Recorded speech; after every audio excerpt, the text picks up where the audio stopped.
tells you nothing to do. Kuzmich admonished the one who had become too cocky company. The village has long been abandoned, everything grew from bushes to trees. You won't find anything near the Shatropa or anything like that. Even if you find it, it's better to go around it, into the forest. And there are good rumors about this village. The child finished his speech, looking around at the youth. In front of him in the room sat 3 boys and 1 girl. 4 pairs of eyes looked at Kuzmich without blinking. Each of them dreamed of adventure. That's why we took vacations at the same time, to come to a godforsaken village, about which you heard from the communities there were some rumors. There were rumors of various kinds. Someone wrote that the abnormal background there is simply off the charts. Many people wrote about it, but unfortunately no one provided any facts. You heard something, you saw someone, but you didn't give any specifics.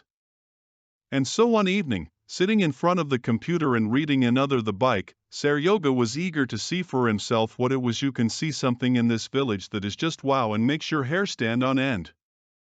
In general, although Sergei liked to read horror stories from the series about mysticism and real life, but he believed in them reluctantly. Moreover, such gatherings at places of anomalies are for him, his companies were nothing new. In total, they rode electric trains 5 or 6 times. Into forgotten outbacks, finding their remains using old maps. Somewhere we even stayed overnight, but it's not a big deal. It never happened to them. Although their trips could not be called useless either. In their company there was a guy named Lisha, who had metal and a skater. And he dug up all sorts of old trinkets from the bin from the ground at once. Old coins, crosses, a couple of gold rings, in general, things that could then be sold with a lover of antiquities. It's clear that you won't get rich, and the guys themselves aren't very good. You considered yourself diggers. Just for fun. In all their trips they were looking for one thing, thrills, but not because of any hooliganism or looting, namely, because of the desire to encounter the unknown. And this time, having put out a call to our own people and having planned an advance trip, the young people decided to take a ride to Tverskaya Outback. Somewhere there was a village listed on maps that no longer exists. Having found the necessary information, they decided to stop in the village, which was located a couple of dozen kilometers from the required 1 places. Through friends we contacted Kuzmich, who was happy to I rented out my house for the summer to people tired of the big city. And already from this village in Blupliso the route led to the desired object. And we'll run off to the abandoned place and have a rest at Kuzmich's, after consulting, the guys decided. Moreover, the Starika's house stood on the shore of a huge lake, presenting to the view the most beautiful scenery of the Russian hinterland. That's exactly what we need. Sulibko called it Lyoka. We came here to find this, it's so strange. What rumors are there about the village? Roman entered the conversation. Well, specifically, they don't say anything. Kuzmich answered. They saw them there, and it's not clear why they become scared. The swamps there are crazy. And before they say people disappeared there. The harness also serves as a conclusion, to be curious. Yes, and they went wrong. That's how it was. Asked Dahlia, the only girl in the company. You've been around for a long time, of course. People were disappearing when I was still a mere toddler. Why did the village of Kuzmich become empty? Continued distribution of rum. After all, it's just a stone's throw from your village. But your stands have been discarded. Well, I think that a little deeper into the forest, but it's not hundreds of kilometers away. Who the hell knows? Kuzmich answered. My grandfather also told me that some old woman came to the village appeared. She came from nowhere and settled in a hut on the very edge. People avoided it. Zealous about himself, yes, he ran into the forest. After all, we counted it. One day there was a fire in the village. 2 houses burned to the ground. And a rumor started that this old woman was allegedly seen near those houses at night. She waved her arms, made some circles, threw them around something. People went and complained about her to the village's old age. He dared and came. And they took the granny to the village council in our village. Of course, she returned home by evening. They couldn't accuse her of anything. It's all just words. And she, apparently, harbored resentment. And since then, they say, everything in the village went to hell.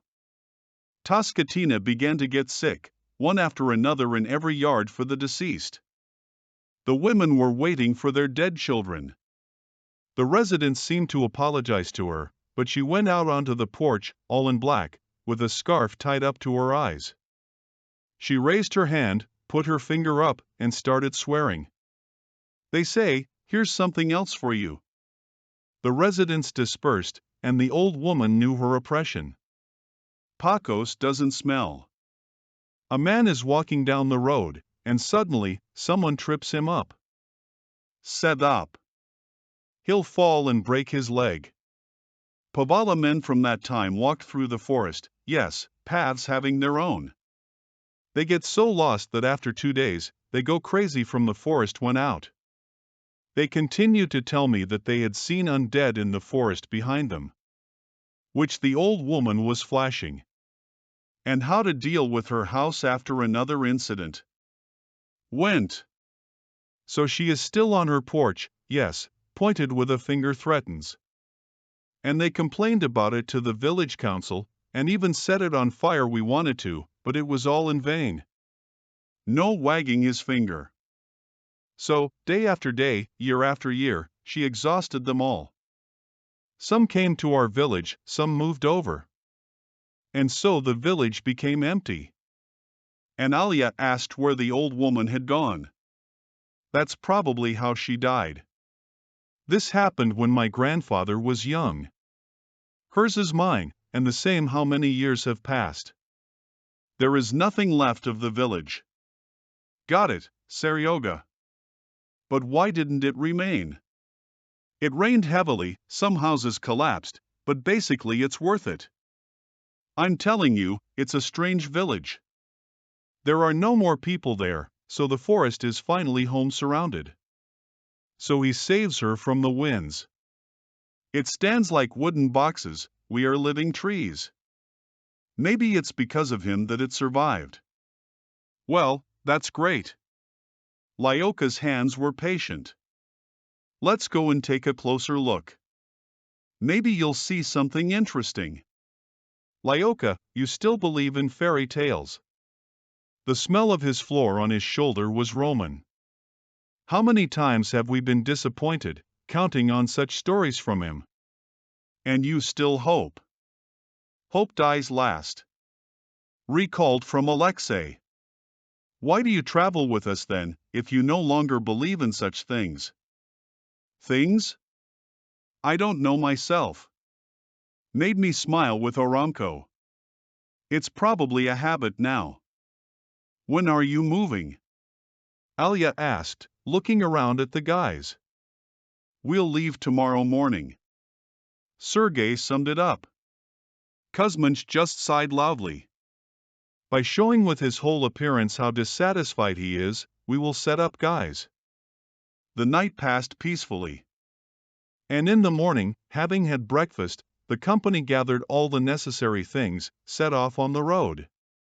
It's not like they were far from the abandoned village. To go, but those kilometers lay mostly through forests to the copse. So they spent most of the time joking and talking. Paths, when suddenly Roma, who was walking behind, shouted. Guys, stop. Do you hear? The company turned around at once and stared at the Ramka. What do you hear? Sergei asked. That's exactly it. Roman answered. What, you can't hear anything? The boys became quiet. And indeed, it is quiet. Alia said with a sneer. Where are the birds? Where is the wind? A dense, absolute silence surrounded the boys, as if covering them with a glass jar. Maybe Lyoka suggested the thunderstorm? Well, like, calm before the storm. Then we must hurry. Sergei answered. I wouldn't want to be left without a roof over my head during a thunderstorm. And why did you assume that where we are going there will be a roof? Asked Roma. I doubt very much that after so many years of desolation and in the forest and you, the village is still something left. Kuzmin said that the village is standing. Pooh, he said. When was he even there? They were completely immersed in that fairy tale. The old woman, the witch, lived. How many times have we heard this? And at least something was confirmed. Roma would continue to laugh. Well, just some entertainment from the city routine. Do you really expect to see anything? Well, others see, said Lyoka. Maybe we'll get lucky too. Romka, you've really gotten on my nerves. It doesn't happen, we won't see it, we won't hear it. What difference does it make? Let's just have a good time. Maybe I'll dig up something valuable? Yes, I don't mind. Roman said roughly. Let's just confirm again that there is nothing in this world supernatural. And what others say. Roman didn't have time to finish speaking. Like a sharp pop of static electricity, a deafening sound was heard. The clap of thunder was so loud and unexpected that the frightened boys sat down on the spot. The roar was followed by the sound of breaking wood and a loud Sergei's cry. Romka, run away to the side. Without thinking, Roman took a couple of steps to the side, and then, right on the spot where he had stood a second ago, fell a huge branch broke off from the trunk, and again it came silence. Holy shit, Lyoka was the first to come to his senses and exclaim. How are you? Yes, it seems to be intact. Roma answered, standing with his eyes wide open from shock. You could have killed us with a vengeance if he hadn't reacted, said the stunned Olga. Wow, I was so scared, I didn't even understand what happened. I told you, calm before the storm, we need to move on, it's starting to drizzle, Lyoka summed up. Is everything okay? Sergei asked. Do you want to go back? There is some kind of unpleasant aftertaste, and the silence is absolute. Why go back? Roman answered. Nothing happened. You covered me in time, everything is fine, let's move on. I think the village is just a stone's throw away. Having picked up their things, the boys set off again. Alitmora was adjacent to the 8-tree crown. The sun has finally gone, adding gray to the pink clouds to control the sky. The guys walked silently, probably each of them lost. Situation. If she had decided not to go out, I would not have used what would have happened if Roman still didn't manage to jump back.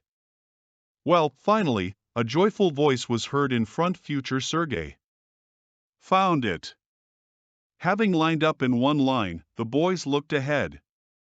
An impressive picture appeared before their eyes, as if landscape fairy tales. A small village, slanted, in places almost up to half of the houses have sunk into the ground. The roofs of some very low huts are almost completely were covered with bright green juicy hum. The forest came so close to the houses that the walls of some they were only able to hold on because they leaned against mighty trunks. Through the roof of one of the houses through the thicket of a tree. Fences that never demarcated the plots have been preserved only in places. Opposite the designated side, the village was approaching the houses' swamps. Impressive landscape. Sergei blew it up. Yeah, right. Lisha responded. I wonder if many people have been here before us. There are no traces of humans at all. No candy wrappers or cigarette butts for you. Well, how come there are none? Olga turned to him. Look, there are ashes, right in the center of the street. If it can be called that, then there were people. Well, of course there were, continued Sergei. Otherwise, how would I have found out about this village? I tell you, I read on the forum that there is something devilish here. They just specified which one. Well, what kind is what? The Siny Karamka turned on again. Something was thumping and splashing. And Kuzmich said that people disappeared here. Well, Roma has dragged on again. Lest is not the most puny. Of course they disappeared. Some of them wander around in three birches and cannot get out. Oh, Ramka. Did everything make you smile? What kind of a Zanguda are you anyway? Not a bore, but a materialist. The young man answered her and, picking up his backpack, went forward.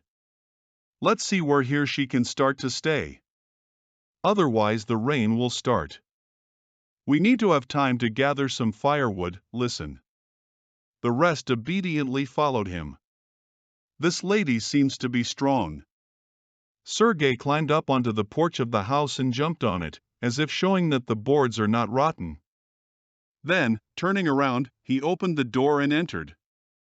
Inside. A stench hit my nose. Yes, they have been airing here for a long time. He muttered under his breath. The guys here are quite tolerable. It's possible to get settled. He shouted to the others. Inside the house it didn't seem entirely empty. A large table, wooden stools, a nightstand and even the bed, it's true, is just bare metal, but still it was all there abandoned by the previous owners. The greatest joy was brought by the oven, which had darkened from time, but perfectly preserved. Well, that's quite tolerable, Olga said, on the stove and everything will be really good. It took some time to set up the house and breed fire and preparing sleeping places. All the work was done and the company came out onto the porch. It still didn't rain, Lyoka noted. I only wetted on top, that's good. If we go deeper into the forest, we might even find some dead wood. To the Castra. It'll get dark in a couple of hours, I'd like to know in advance prepare firewood. He said, took an axe and went into the forest. Lying down, maybe we shouldn't do it alone? Olga asked anxiously. I won't go very deep, if anything happens I'll scream. 5 minutes later, somewhere a few meters away, there was a knock axe. Olga and Roman were busy with the arrangements, and Sergei decided to scout out the situation and move towards the house's top. Looking around the area, he was amazed by its magical quality. The sight of these half-destroyed buildings was both beautiful and eerie. Houses. Some of the shutters were closed. But the doors were wide open and the mania of the captivated the traveler inside. Approaching one of the bays, the roofs on which the tree grew, he entered inside cautiously. Unlike the house they were staying in, this one had no smell. There was no charm at all. Complete darkness greeted Sergei inside. Not a millimeter penetrated through the boarded-up frame daylight. The young man took out a flashlight and searched the room. A beam of light. An old nightstand, some rags, a few aluminum spoons and the fork was lying on the floor. I spent the lantern in Capisthene, Sergei ran into on an old paper reproduction of the painting. It depicted a woman in old Russian dress, with a long thick braid over the shoulder. The urso-haired head was crowned with beads like a cattery. It would be all right, only in that place where the usual one the man's eyes gaped like two holes. You will taste the unpleasant chill of absent eyes, ran down my back. Stepping into the middle of the room, Sergei enlightened every one corner. The oily patterns shone on the duck. Turning to face the door, he directed the beam of the flashlight into the corner. Behind the door and froze. There was someone standing in the corner. The black silhouette was turned face down into the corner and did not move. The lantern in the interpreter's hand trembled. Taking a step forward, Sergei wanted to reach out to the shadow, to touch her. As suddenly turning sharply, she herself with a lunge she threw some fabric over the young man. Sergei screamed and backed away from fear and surprise. Back and tried to wear off the cloak he had thrown on himself. Losing his balance, he fell. He couldn't get rid of the cat from the floor, in complete darkness from the cape. In another I heard someone running into the house and warning the fabric is suddenly torn off him towards the floor. Screaming in fear, Sergei instinctively covered himself with his hands. Seryoga, it's me. He heard Roman's voice. Olga and I heard a scream and immediately ran here. And looking around, in the doorway Sergei I saw Olga standing with a worried face. That someone was behind the tarot of lawn. In the corner there was a man or a shadow, something black. I wanted to touch it, but it threw itself on me this. Taking the rag in his hand, Sergei lifted it above the floor. Maybe it seems so, in the dark you can see anything. Maybe it's Klomanov having fun in the corner, and you thought that someone is standing, said Roman. Sergei sat on the floor in confusion. I don't know how to explain what happened to him. Seryoga, if someone had run out of the house, we would have collided with them. On the wing. We flew to you instantly. There was no one there. You were alone on the floor, and you couldn't get out of this rag. This is some kind of hell. Sergei muttered, and rising up, he headed off to the exit. Roma followed him. Olga, entering the house and turning on the lantern, went to the window. I pushed the inserts with force, she boiled them, letting them into the old one. The hot stream is not in the new world. Looking around the room, I was absolutely convinced of something empty. After looking around, she headed towards the exit, taking with her a rag from which Sergei could not get out. She entered the house where they intended to stay. At the beginning, and went straight to Sergei. Well, how are you? What scared you so much? Sergei sat there putting on his clothes with a thoughtful look. I don't know, oh well, the house was empty. I searched it with a flashlight and came across a reproduction. This stupid one. Have you seen her? Without eyes, which one? Yes, it's creepy. Although when I opened the windows and let the light in, she was already didn't seem so scary. Someone was fooling around. He created an atmosphere, maybe he wanted to scare someone. And then horror stories appear on the internet, where we peck. Olga said with an encouraging smile. Oh well, but I'm not crazy. I saw someone in the corner. So I don't argue. This junk was enough fun on the hanger, and you took it away. Well, maybe, Sergei responded conciliatorily. The conversation about them did not end there. After some time, Alexei returned from the forest to the crossbar Sakapka and Drov. Throwing off their yupichii, he turned to the boys and said, and then in the forest I came across a strange thing. It looks like some kind of temple. I would have dug them in. And in the center there is a hole filled with black peat water. And I'm afraid to say it, but it seems to me that inside this pit is full of bones. Someone brings here and throws away animal carcasses, asked Novel. Why not? Away from dense settlements. Not too far, answered Lyoka. It's already getting dark and I didn't go to look. Tomorrow morning I wanted to run to this hole. I will be happy to support you. Roma lived under this. When Sunmark had finally hidden most of the village, the guys gathered in the house. Having lit the stove and eaten dinner, they began a hasty conversation. They decided not to light the lanterns, and the only source the light was close to the flames and speeches. The fields crackled. This soft sum made the boys sleepy.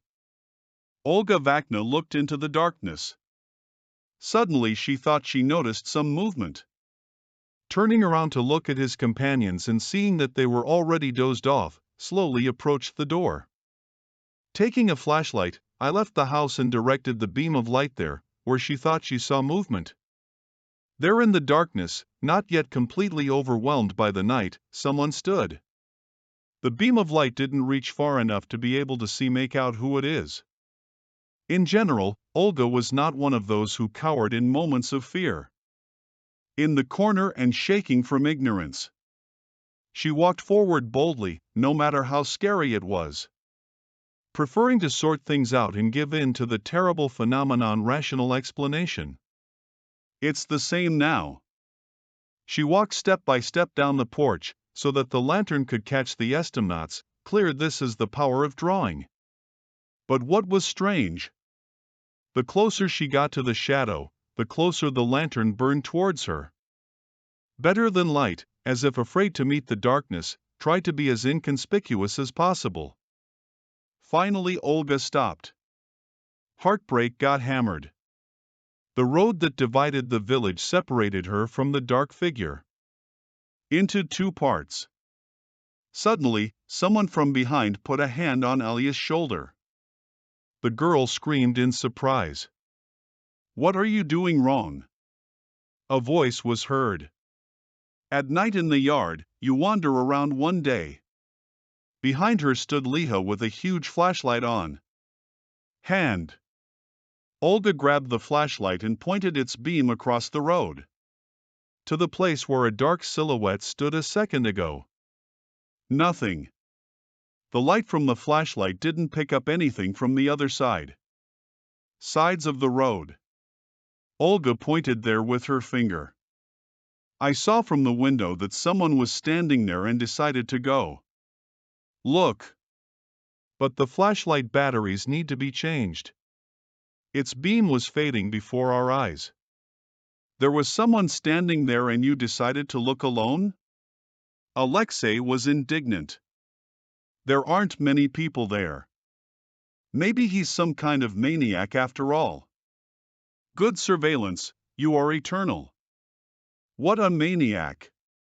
"The forest is dense, dark, Kali.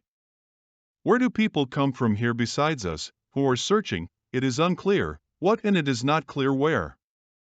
And having given Alexei the lantern, Alina headed into the house. Leka caught up with her on the porch. Listen, he thought. Or maybe it didn't seem like it, Sergei Totin, about whom he said. You also imagined it. That's exactly the point, Olga answered. It seemed like a dream.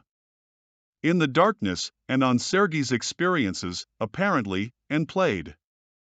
And if not, Leka did not calm down.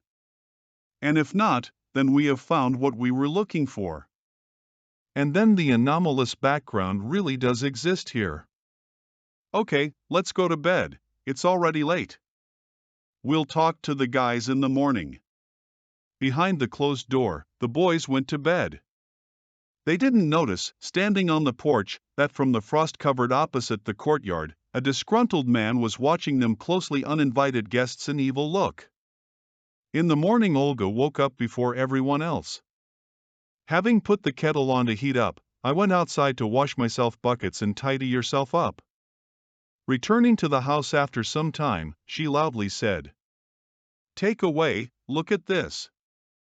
With these words she unfolded the piece of claymus to its full width. Who got confused? Sergei. What is this? Roman didn't understand, looking at the black material, edges on which some symbols were embroidered. The crosses of the word on the black rags were dark servate colors. And that's why no one paid attention to them right away. Allah's, taking her with him and abandoning her on the street. In the morning, in the light of the sun, the inscriptions were clearly visible in drawing. She didn't immediately realize what it was. And only after unfolding it to its full size did I realize that in front of Day's burial shroud. Only usually the dead are covered in white, but this one was black.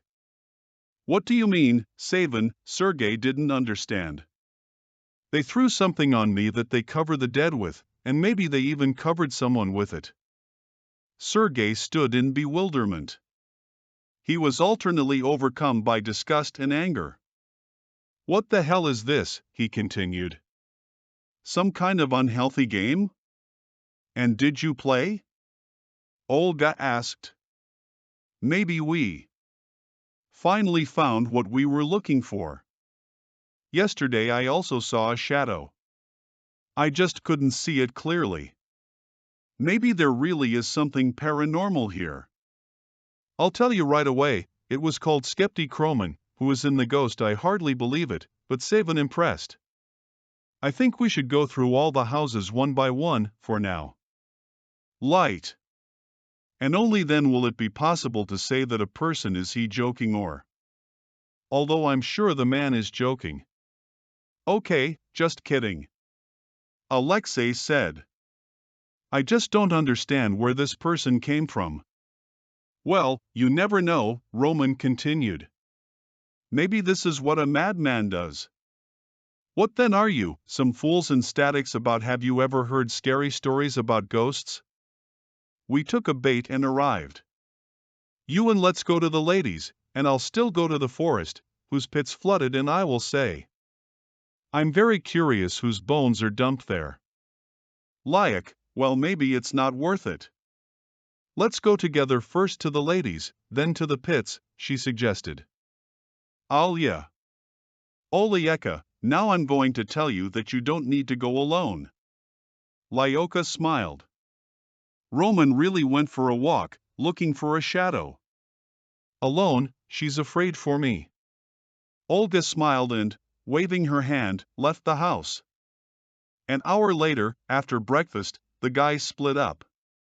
Alexei went into the forest to the pits. Alia and Sergei walked along one side of the street. Roman, with his characteristic skepticism, said that one person can handle it just fine. And he walked along the other side of the street. Bridiapolis, Lyoka tried to notice at least something, what could have alerted him.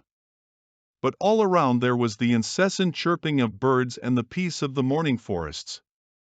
The sun stretched its rays through the branches of the trees, coloring the moss and young fir trees a bright green color.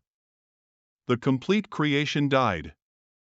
Lyoka quickly reached the place while shepherding while chopping. He walked around it in a circle, and circled around the pillars that surrounded it. Pit. Nothing that would explain why she wasn't here came to mind. I stirred up the remains of the pot, and there were burnt ones lying under the coals. Thin bones. They look alike, Alexei thought. Approaching the pit with water, he sat down at the very edge, squatted down, and began to peer into the black expanse. Where the sun's rays touched the water, some kind of sticks. Otherwise, nothing else was visible. Alexei's attention was drawn to something round. Picking up a stick lying next to him and thrusting it into her water, he tried to reach the object. There were only a few dozen centimeters missing.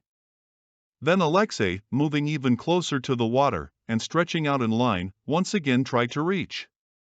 And now, when he had actually touched the target, the sight his vision caught sight of something black that darted towards him. I didn't have time to realize that it was Lyoka. A second later he was flying into a hole with water from a strong push from behind. Mysticism is festering. Roman talked to himself, closing the door behind him, the sail which he had just examined with passion. This is not mysticism, it's just a load of crap. Unlike the guys, Romka is really into mysticism. I didn't believe it. And it was done with the guys out of habit. The whole company had been friends since childhood and always loved adventure. And if the rest of the guys, including Olga, loved to pee nerves, telling at night at the Kastras, Troshilki, Turaman went into the tent without a twinge of conscience, or a strong male voice could be heard a second later brave. He considered all these horror stories a waste of time. Only once was Romka scared. On another mystical trip they wandered into the territory old mansion. The internet assured me that ghosts walk there on foot. And so, walking along the lower floor, suddenly there was a sound from above, terrible crackling sound. The suspenders and the light weights have broken and rotted away over time. Beam. Roman Sergei has not yet managed to get upstairs. The two friends fell down, breaking the rotten rocks underneath them. Partitions. When everything became quiet and no one responded to Seryoga's shout, it wasn't Alexei, not Alia. That's when he became really scared. No, then Tanya of course responded when they announced with the sound, my hearing returned to normal. Everything went well that day. Alia, as the lightest of the pair, got off with a strong back injury. And it was heavier, and Lyoka landed unsuccessfully on his wife's leg, having broken it in the clay slab. After this incident, the guys did not go searching for a long time. Adventures. Apparently, this incident finally convinced the novel that as the ghosts wouldn't be scary. But still, it is possible to leave this world much more often more primitive reasons. That is why we are sure that there is nothing mystical in this. They definitely won't find it in the village. Roman headed to the far part of the village. The one that went to the top and was almost completely hidden beyond the forest that swallowed her up. As if I had entered the densely overgrown trees novel. In this part the village was almost completely smoldering. Perhaps the proximity of water and the constant darkness had an effect opening of trees. There were only 4 houses here, but they were called that it is no longer possible. The skeleton of destroyed, eaten by bark beetles. A layer of freely perched on rotten logs, made them look like green hills. The rotten porch of the farthest house, wide open the door let water from the swamp into the dwelling. This house of Roman was solid at once. It was impossible for a person to get there. The top circled around the bush in a tight ring. Having walked along the remaining ladies from the Russians, Roman was already intending to turn back when his gaze caught on corner of some barn. The building stood behind the houses. And although the moss and thickets almost completely hid it from a quick glance, it was still possible to make him out. Roman carefully walked towards him. Having walked around the shed and around, the young man approached to the door and pushed it. A dim light illuminated the room. Roman entered and looked around. Some nets, bunches of grass and rusty tools hang on the walls of the barn. Having checked every corner and found nothing more interesting, Roma was about to leave when he suddenly heard some kind of tapping. The sound came from below. While examining the floor, the young man noticed a ring. Bending down and pulling on it, he realized that there was a floor under the barn. From the cellar that opened up inside, a whiff of cheese and cold came out. The opening illuminated the stairs leading down. And why did it seem to Taranki that there was a light on down there? And throwing aside all fears, he stepped onto the crossbar. The ladder creaked, but held. So, step by step, he went down. There really was a light burning in the fire. The flickering flame of a candle illuminated the tiny basement space. There was no one inside. There was a bench along one wall. On the other hand, there is a slab basket covered with a tarpaulin. Along the third wall there was a shelf filled with all sorts of things. Junk. Walking up to the basket, Roman tore off the covers with a jerk. Roman backed away from the possessed one, who opened up in Zora's back, unable to tear my eyes away. Inside the basket lay naked, yellowed skeletons and skulls. Roma was about to run away from the terrible discovery. Grabbing the ladder, he prepared to climb out, when suddenly a distorted, evil figure hung over his head, astronosed old lady face. In a black, kinder scarf, Roman was surprised. He recoiled, continuing to look at the old woman. Standing at the top, she looked intently at the young man. And only the recovered Ramka took a step towards the stairs, as she, shaking a crooked finger with a long claw at him, slammed the door into the pit. A section of the airflow, the candle in the basement went out. Roman was left locked in complete darkness. Oh well, what do you think? Is this really a ghost or someone? So jokes, supporting the eagle mystic in this place. But seriosa, if someone wants to create mysticism, then I understand why, what the benefit is. Tourists flocked here in droves, but those like us, curious ones, there is no harm, no benefit. Unless whoever does this wants it here, basically some people were hanging around. But I still don't understand why. But they came and looked and left. I don't understand what all these complications are about. Maybe someone is hiding here, hiding from the law, Sergei suggested. Serioza, I think someone would know about this. Someone would encounter a stranger, rumors they came out, and then Olin continued, but suddenly fell silent. Oh, I think I forgot my camera. What a dumbass. She slapped herself on the head. And that's it. Sergei responded. Yeah, and if we see something interesting, we'll even capture it. We can't. No, you look around here and I'ma go to our house and back. With these words, Alia flew out of the old, dilapidated hut and ran towards their parking place. The house they were in was the best preserved. The Teklavokings stood intact. Some of them were covered with shutters. There was an exit on each side of the house. One led to the main street, the other apparently through the city. Sergei looked around the empty rooms. Opening the door to one of them, he stopped in bewilderment. The whole room was full of smoke, which slowly began to appear. Pulled towards the door opened by Sergei. The smoke was aromatic, with a thick, prion smell. After a couple of seconds, Sergei realized that he was falling into abyss. His eyelids became heavy, his legs seemed to have become weak, and with a crash the young man fell to the floor. He heard an indistinct muttering from Kosmarok. Where did the little woman go? Petia, please come in here. Hey, I found enough grass for two. How did he manage to pass this? Hey, more hassle again. They dragged themselves here, wandered around, picked out and sneered. It doesn't let me live in peace. Oh well, I'll deal with her quickly. And again there will be silence. Finally falling into her, Sergei felt as his legs grabbed the shield's hands and pulled him towards the exit, leading to the city. With difficulty the unconscious granny dragged Seryoga's body into the forest.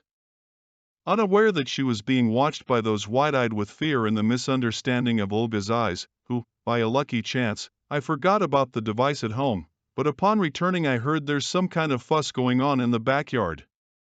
Slowly approaching the corner of the house, she looked out from the thicket. And caught the moment when the grandmother was dragging Sergei out of the house. Alia also quietly stepped back and froze in the nearest bushes. Despite her small stature, the old woman acted very quickly. Olga couldn't take her eyes off her. The thought just didn't fit in my head, like an old man and insensible body can drag itself along the ground so quickly. Although Sergei was not a Mussulman, he could not be called puny either. Meanwhile, having approached some low hillock, the granny stopped. Because of the distance and the tall grass, Alia could not understand what was happening. And just as she was about to get ready to go to bed, she saw something coming back. Olga pressed herself to the ground and froze.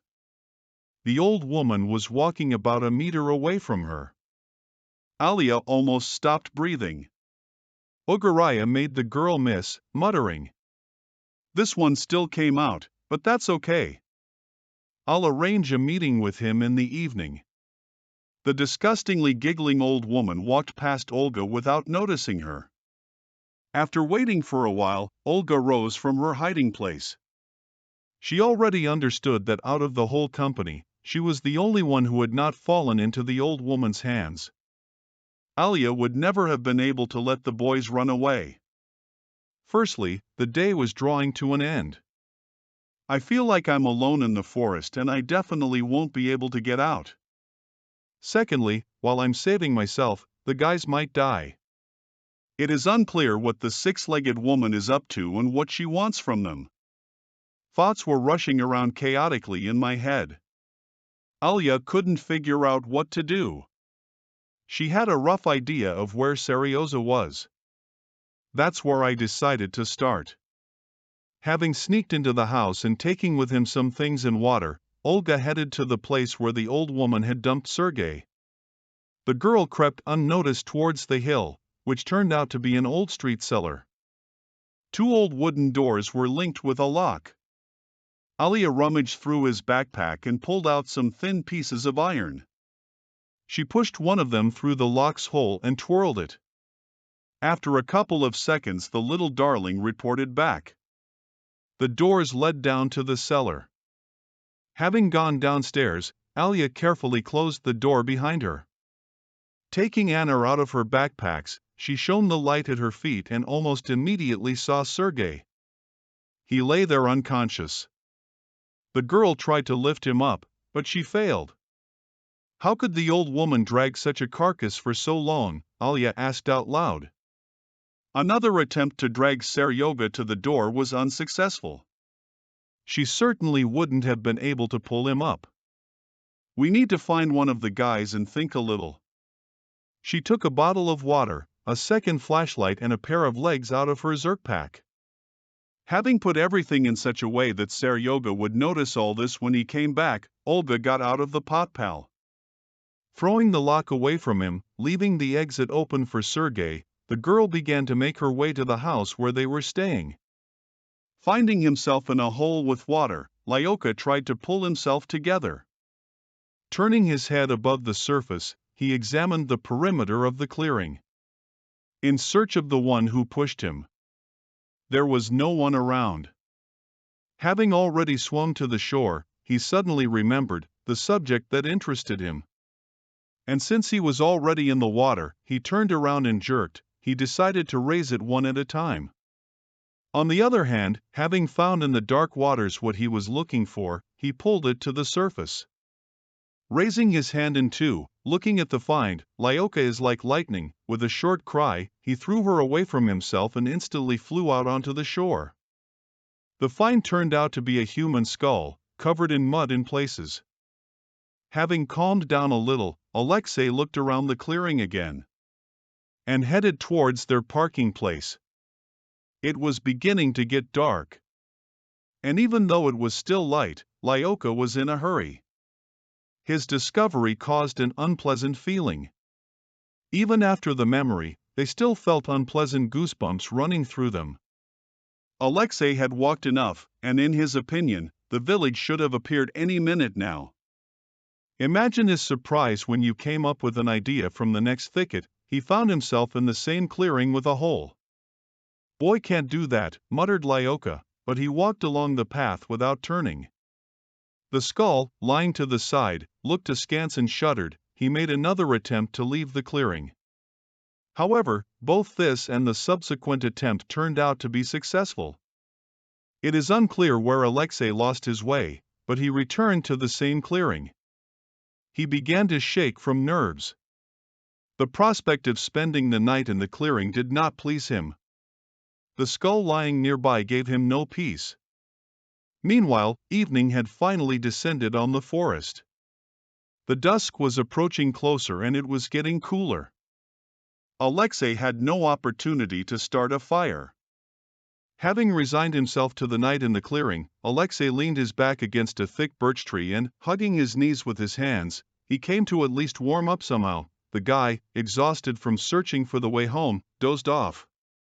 He woke up from a strange sound. Somewhere nearby something was chomping or squelching. Trying to make out at least something in the darkness, I scolded myself for not taking a backpack with my things. A lantern would come in very handy right now. Alexei stood up and turned his head in search of the source of the sound. The sound of trash from the pit. Having made parshags to her, he noticed that the surface of the water was moving in waves, and something is moving right at the edge. Coming even closer, Lyoka froze and strained with all his might to get a glimpse of his vision. The silence was broken by an unpleasant splashing sound. Alexei was afraid to move. The outgoing sound caused an unpleasant sensation somewhere under my ribs. The uncertainty made it even more frightening. And suddenly someone from above, apparently deciding that it was very important for Lyoka see the source of the sound, dispersed the night clouds, revealing the bright white disk full moon. The clearing was illuminated by soft moonlight, and Alexei's gaze presented itself a terrible picture. Something resembling a human figure was trying to get out of the hole and onto the shore. Slippery, as if covered in jelly, the body glistened in the moonlight. Bloated and emitting a stench, it tried to get out. From water to land. And then, when he almost succeeded, the moon disappeared behind the clouds again, at the corner in the clearing in the dense night theme. Lyoka didn't wait, he turned around and rushed into the forest, without looking where he was going. The sight of the drowned man standing in front of me stood before my eyes. Lyoka ran until he fell into the swamp for two top. There was nowhere else to run. It was hard to breathe from running for so long. My heart was pounding. Stopping and catching his breath, Alexei looked around. Thick darkness surrounded him. And suddenly from the side, Tapian heard a voice that was already familiar to him. Squelching sound. He came from all sides. It was as if the swamp and its inhabitants had decided to surround Alexei. Ring. Fear took hold of my mind completely. As if the young man hadn't thought of stopping pretending there's nothing better than climbing a tall tree. Gathering the last of his strength into his fist and running, he jumped. Alexei reached the powerful branches and pulled himself up, climbed up a tree, hiding in its crown. He saw how, from below, from the swamp where they were crawling up to him, swollen, slippery bodies.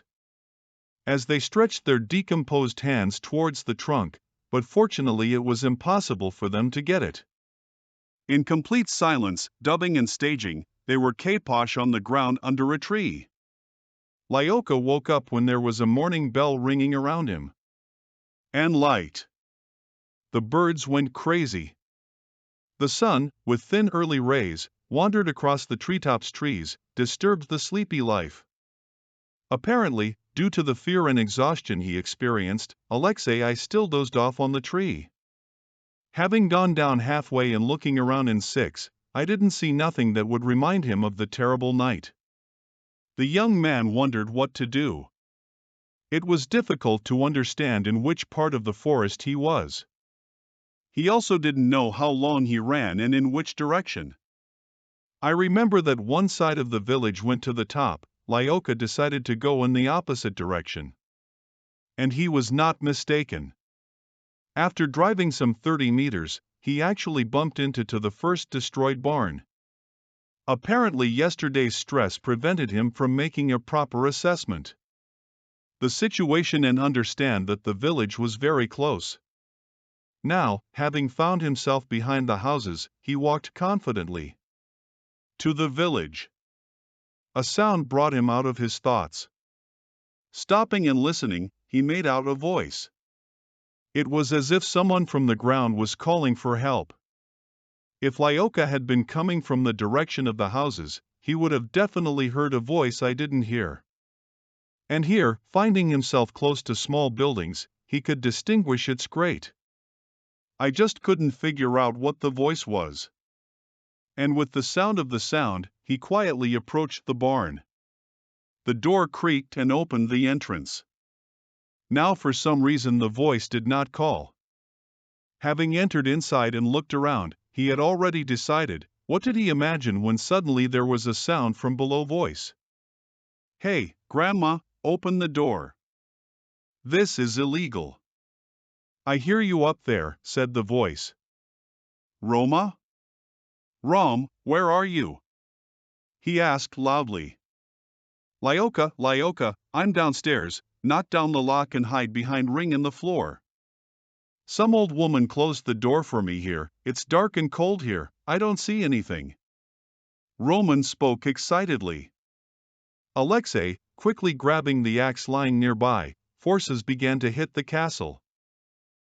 It flew apart quickly, and pulling the ring, he opened the door to the stove. A strip of light illuminated the stairs. And instead of bringing the rum to the surface, Alexei himself jumped down to him. Immediately, a Murskaya sound was heard overhead. He. Raising his head, Alexei saw a sarcastic, old woman's face. The old woman slammed the door to the cellar.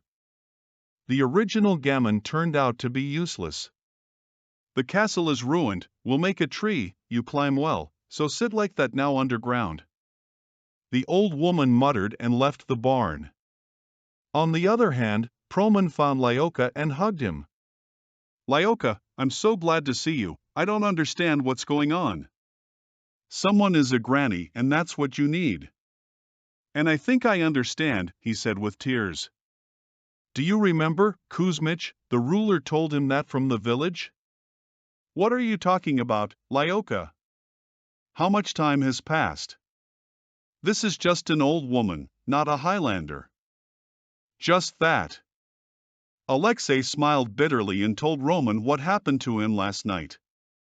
Good shame, Roma answered without believing. Just like our TVs. And who are they, little green men? I don't think I drank. And in the forest, if you remember, you can navigate perfectly well, to lose your way like a newbie. I circled 4 times and came out 5 times to this hole.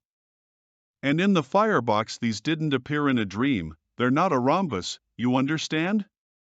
Grandma, it's not as easy as you think. I wonder, Seryoga, where is Salik? Romka said thoughtfully. I hope nothing happens. Meshtam, almost a day later, Sergei, who turned out to be in a cellar near the forest, he came to his senses. My head hurt terribly. He stood up and looked around. The memory was as clear as a sheet of paper in a bad student's credit score. Having drunk the water, to become abandoned by Oli, I started to figure it out. Having turned on the flashlight, Sergei staggered towards to the door. Carefully opening the shutters, he stuck his head out. A bright light hit my eyes. Having finished his preparations, he climbed out of the mushroom and headed to the house where they were staying. Where is everyone? Ryoga was getting ready. Olga ran for the camera, mine. I don't remember anything. And how did I end up in that cellar? Entering the house, Sergei realized that the boys had not returned. Here with their last meeting. Looking around, he noticed that Oli's backpack was missing. The boys' things also lay untouched. Maybe something happened to the guys and Olga went for help alone. Go out onto the porch, he suddenly jumped back sharply. But Askonos got tired of the old woman, dressed in all black. She squinted her eyes and bowed her head, staring at him. On Sergei. This. Hello, Sergei smiled amiably, confused. Where are you from? He continued. My friends and I came here on holiday. Don't think that we don't loot. My friends, you've just disappeared somewhere. Haven't seen them by chance? Suddenly, something resembling a smile appeared on the old woman's face. Why didn't you see it? I saw it, of course. I was the only one thinking about it, and the girl and the guy who were going to the party went. And, where are you from? Sergei asked. This? I'm also in a village nearby. I sometimes come here to pick berries. Okay, cranberry in the swamp, big. I saw. Yours there in the swamp. The old woman pointed, waving her hand towards the swamp. Okay, little one, I'll go. Paramni. She said and turned around and went into the forest. What a strange old woman. Zakliukvoy speaks of empty hands. And yet we still need to go towards the swamp. Look for guys there. What did Sergei do? Entering the forest, on the edge of the village, he immediately felt as if darkness had thickened over him. From the swamp and the raft of real trees, the air here was thick and wet. Where to go, he thought. Why did the boys go to the swamp? Romka, Alya. Sergei shouted loudly, hoping that the guys would speak up. And they really did make a voice heard. Just from everywhere at once. It was as if not 2 friends answered him, but 10 people exactly. From each side, in response to his call, they rained down voices. We are here, we are here, we are here. And then from there, then from here, Roman's voices reached him and Alya. Damn, this is some kind of crap. Sergei muttered and shouted again. And just like the first time, the answer was dozens. Responses from friends. But suddenly something caught my attention and especially listened to me. Listening with all his might, he made out a measured tapping. It was like poking sticks through water. Be careful not to fall into the 3 sins. Sergei jumped from hummock to hummock in search of a sound, which became louder with every step. Once again jumped into the pile, naming the thicket tall grass. Sergei froze in surprise. Literally 3 meters away from him, a woman stood waist-deep in a crevice. Olga, tearful, was beating the swamp mud with a stick. Alya, I'm coming, shouted Seryoga. Seryozenka, no longer holding back tears of panic. What caused Alya? Get me out of here, I thought I was dead, it's all Grandma's fault, damned. And when she left you with the shutters open, began to follow. I thought she would take me to the guys. She did something to them. Prolika told him that she would arrange some kind of meeting for him. Maybe they are no longer alive. She began to cry out loudly. Shut up, Olga, Seryoga said sternly. Get you out now, we'll find them. The young man looked around for a suitable stick, which Alya could cling to. Once I spotted her, I followed her. I thought she would take me to her house, and the guys would be there. Olga slipped. As it turned out behind me, I don't understand. Only when I heard footsteps behind me did I turn around. I already know. When she came too close and pushed me into the swamp. A second later I was already on the train. I ask her for help, and she stands there giggling and staring, soars, lifted up and threatens me. Then she turned around and jumped back so quickly on the rocking motion, that in a few seconds I was already alone. I heard you calling me shyly, and when I responded so my voice, like echoes, broke into hundreds of responses, could be heard from every side. It is her damned wiles that you do not know where to go. There was a good stump lying nearby, I started to pound it, so that you can at least somehow distinguish sounds. This is something he figured out well. Sergei interrupted the story. When I heard so many voices answering, I thought that it seemed so. Now I will extend this branch to you, and you cling to it. Seryoga said and threw one end of a long stick to Olga. Having caught hold, Alya tried to pull herself up. The quagmire held my feet tightly. Meanwhile, in the pit, 2 friends were thinking about how to get out from captivity. Attempts to lift the hatch were unsuccessful. The lock's sole was too short to even be a couple of the door could be raised by a few centimeters. Damn, there are no topics yet.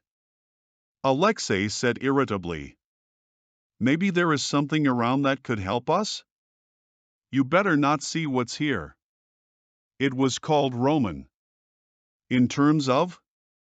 Leka didn't understand. And in the direct. In the right corner there is a basket filled to the brim with skulls. Oh my, there are skulls here. Leka exclaimed. How did you know, in such darkness? So I came down here into the light.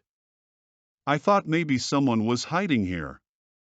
The candle on the table was burning. And then this old woman slammed the door and there was a draft. Put it out. And you didn't look on the walls, on the shelf, maybe there's something, what can you use to smash this door into pieces? I rummaged around with my hands here and there, but didn't find anything. And look at every centimeter. I felt a bit scared. This is a basket. Of course, something similar is above. But now there are two of us, maybe we can search the walls. Leka suggested. There is no need for walls, but there is a style on the right. It's worth looking into, because his name was Roman. Centimeter by centimeter, in complete darkness, the boys probed objects lying on a wooden workbench. A shovel or something, Alexei muttered in the darkness. Yes, Roman shouted triumphantly, I found the bonnet. Excellent, Romka, Lisha rejoiced. Let's try to break this 1,000 raya. It was inconvenient to hit with an axe, both the ladder and the fact that it was necessary to hit from the bottom up. But blow after blow, taking turns, the guys tried crush the planks of the wooden hatch that blocked them the path to freedom. Don't be afraid, Seryoga said menacingly. Grab it again, if it doesn't work, we'll try again, not daring to give in. Alia was disappointed. Every unsuccessful attempt to get out of the swamp, in spite of anticipation, sucked her even deeper. Olga, already standing with her chest in the swamp mud, grabbed the spark thrown to her by Sergei, and she tried with all her might stretch. There was less and less strength left, and my hands became weak. I can't anymore. I'm tired, she whispered, and tears of despair began to flow from behind her eyes. I need to get closer to you, said Sergei. You have no strength left, I need to pull you out from there, don't move. I'll run into the forest, break off some spruce branches and elastic twigs, I'll try to make a flooring, just don't move. With these words, Sergei disappeared behind the bushes. After some time he returned, dragging behind him a bunch of long spruce branches. He intended to get under Olga's half-stick, as close as possible. There weren't enough branches on the first try, so Sergei headed off again into the forest, and returned again with an armful of spruce branches. It was getting on for the evening, and the forest was covered in darkness. Time after time the young man ran into the forest, bringing all new branches. Serios, perhaps, is faster. Suddenly Olga began to pray. It feels like someone is grabbing my legs from below. I'm trying, oh well, stop scaring yourself. You think everything is out of fear. Just don't move. No, Serioza, I don't think so. Someone is holding my leg. Look. She shouted and pointed her finger at the dumb-top.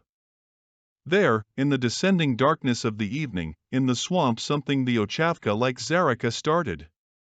Faster, I beg you, faster. Olga screamed and cried. As if he had sensed the swamps of Osla at one time. Here and there huge bubbles rose and burst, spreading the stench and smell of Illa around. Sergei tried to work at double speed. He didn't understand what was happening around him, but what Olga and even greater danger threatened, spurred him on to special zeal. At some point, carried away by the work, he did not notice how an old woman approached him from behind. He leaned forward and laid down branches, when he suddenly heard. Serioska, turn around. Alia screamed in a voice that wasn't her own. Be careful, she's behind you, she'll push you off.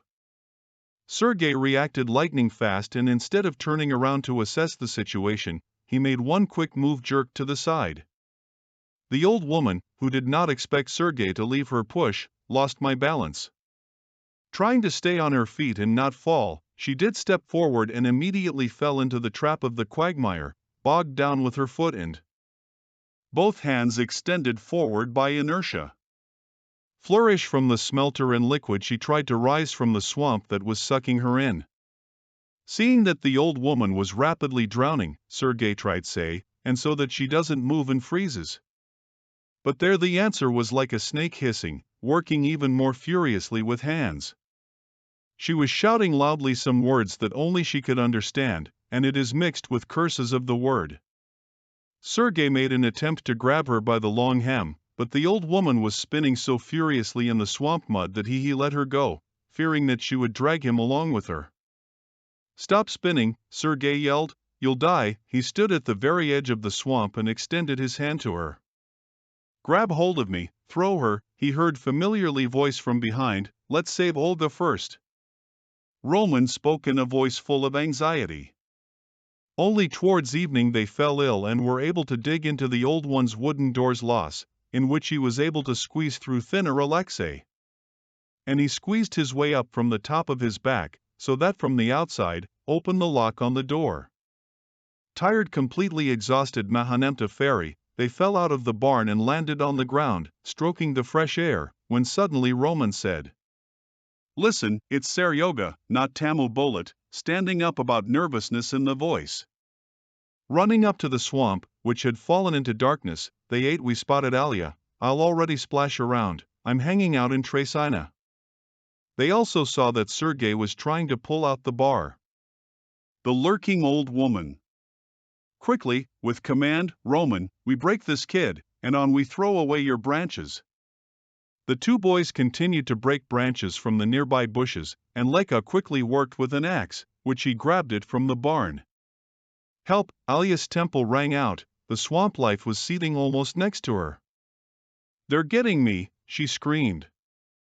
At that moment there was a sound of breaking wood. It fell exactly as it was supposed to. With its dense crown and flexible branches, like a caver, spread out towards Olga. Throwing spruce branches at the guys, as if soft path, approached Alia, lined up in a chain. Each of them held a long stick in their hand, each other.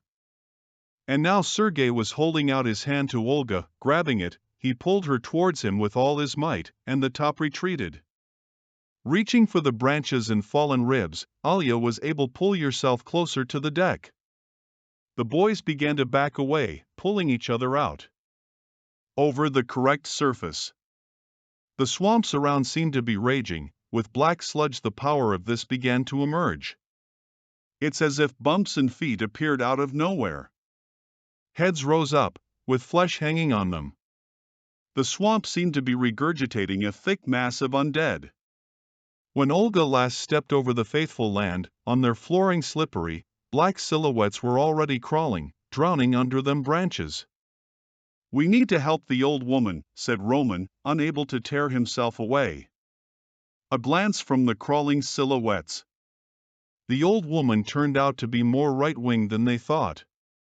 Somehow she managed to reach with one hand to the branch, fallen ribs, and almost dragged his light, old woman's body, as suddenly screaming wildly, Konareska went head over heels into the quagmire. Alexei grabbed a stick and rushed towards her, but ran up closer and saw that they could not help her in any way. From all sides to the place where just a second ago she was struggling, Granny, the undead have crawled up. Drowning her in each other, they seemed to be trying to tear each other apart. The old woman into pieces. At some point, a dirty thing appeared above the quagmire. The old woman's face flashed and finally disappeared into the stench top. The last one tightened her hand, squeaky, as if threatening to the whole world at once, with a raised finger. "Lyoka, let's run," Sergei shouted, and they didn't support the noble Olga, shaking from fatigue and fear. The boys ran as fast as they could towards the village, leaving behind him there is a Chavko and a Shui top. Having broken into the house where their things had been left, they could have blocked the door. That night none of them made a sound, fearing that those who fell out of the quagmire will reach them. However, their fears were in vain, and the silence of the dark night didn't bother me anymore. Whether it was just the force near the swamp that was below the crown, or whether it had received that night the sacrifice, the swamp no longer needed blood. Or maybe the witch has drawn you to herself, studying, participating, for sure, gave life to the monster in the foot, she just calmed down. Thus ending the endless life of the old witch. With the first rays of the sun, the boys quickly gathered in thing, rushed away from the damned village. Having reached Kuzmich's house, They did not begin to tell to the old man about his adventures, and throwing a short, "There's nothing to do there." We spent the rest of the day releasing fish on the lake behind Kuzmich, and walking around the village area. But none of them had the chance to go into the forest, the beetroot forest. Desire to walk. Despite all the old man's admonitions about the benefits of the berry, and stories about the meadows of the swamp full of bright droplets,